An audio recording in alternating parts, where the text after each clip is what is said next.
My God.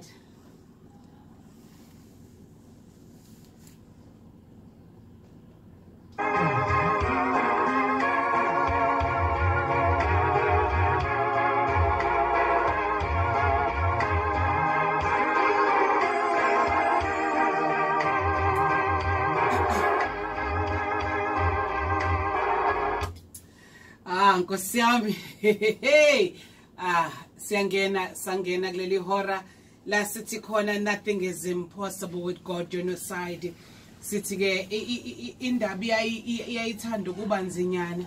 Mangabe ngilalele lengoma esiqeda kuyithatha njengamanje eJoy Celebration mayithi hlala usifundisa ukuthi mayenzeke intando yakho. Sizokhuthaza lokho kulesi sikhathi samanje sithi mayenzeke intando yakho emhlabeni njengoba isenziwa ezulwini. Yazi kufika into ethi mina mayenzeke intando yakho emhlabeni njengasezulwini.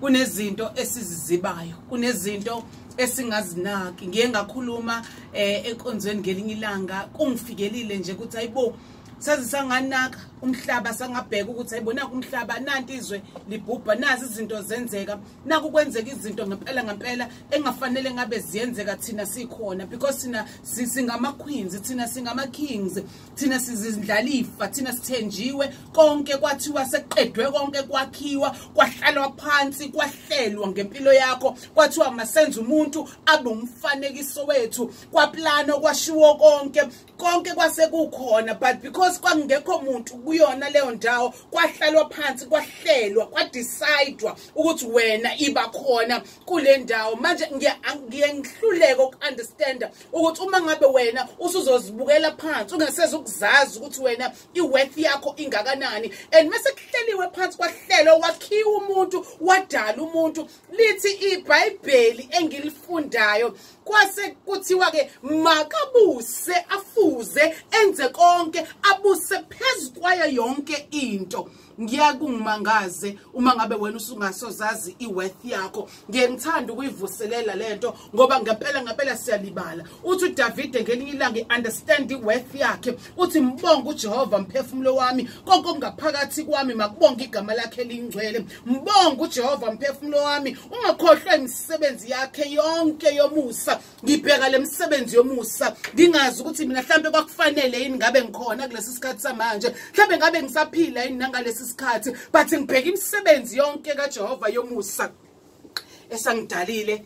Ngiyayibheka imisebenzi ukuthi konje mhlambe mina njengoba sengenzela umuso ngaka mina ikuphi engikwenzayo ukunikeza back ukubuyisela back. Mhlambe ngabe ngoba engikwenzayo ngikwenza ngoba nakho ngifuna ukubukwa yini. Mhlambe ngikwenza ngoba nakho engenzela ukuthi nginayo imali. Yes, I can do it. Noma ngikwenza ngoba ngicabanga imisebenzi. Uyangihlupha uDavid emezokhuluma kanje ekseni. Uyangihlupha uDavid emezokhuluma kumina kanje ekseni. Athi mbonga uJehova mphefumulo wami. Ungenza ngizibuza ukuthi kambe mina ngikwanele yini engikwenzayo kumbonga. Webazalwane ngicela sikhumbule into eyodwa. Senzelwe umusa. Imisebenzi yomusa yonke le sithandiwe thina ngenxa yemisebenzi yomusa. Kuhlalwe phansi kwadesignwa wena wabekwa wanikezwa impilo wanikezwa konke kwathiwa wena eyakhe indlela yokuphila nansi. Kungani manje usuzidoubt? Kungani usudoubt amandla kaNkulunkulu? Kanti uthini eBhayibhelini? iBhayibheli mangabe bebhala beyichaza le ndaba ukuthi wathi akabuse phezukwayo yonke into kushuthi wena ubuse emkhathini ubusa yonke indawo ayikho into engenzeka kuwena ebese iyakuhlula ngoba wena uyabusa phezukwako konke.